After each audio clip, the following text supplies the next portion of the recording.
I have instructed IGRTC to thoroughly engage all relevant stakeholders in order to avoid conflicts and acrimonious litigation in court. President William Ruto speaking while attending the mandate of the Intergovernmental Relations Technical Committee (IGTRC) during the 10th Ordinary Summit of the National and County Coordinating Summit at State House, Nairobi on 18th December last year. To that extent. The committee has, however, been battling to resolve a conflict over 272 billion worth of projects that have been recommended to be transferred to county governments from the national government.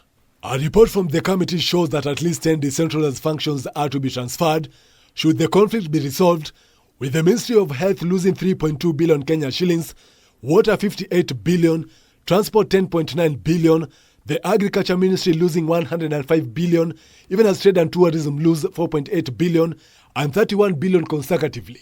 After gazetting, it means there's a lot of work to be done to agree what are the resources, what are the budgetary resources which need to be rationalized between the two levels of government, what staff needs to move from ministries, departments and agencies in the national government to the county governments. According to Devolution Principal Secretary Teresia Mbaika, all our counterparts from affected ministries have been engaged with a common ground arrived at. This is for consultation purposes and to make sure everybody is on board.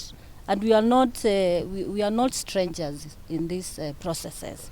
At the same time, the chair of the committee, Kithinji Kiragu, has promised that they will give results ahead of the deadline of the committee undertaking its mandate. Some issues arose, and because issues arose in one or two places, but we also want to make sure that nobody raises any issue after this one, it was agreed that let us give every stakeholder another chance.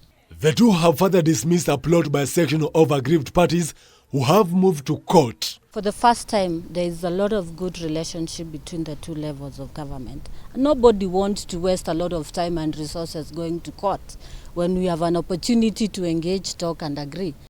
Joel Chacha, K24 TV, Nairobi.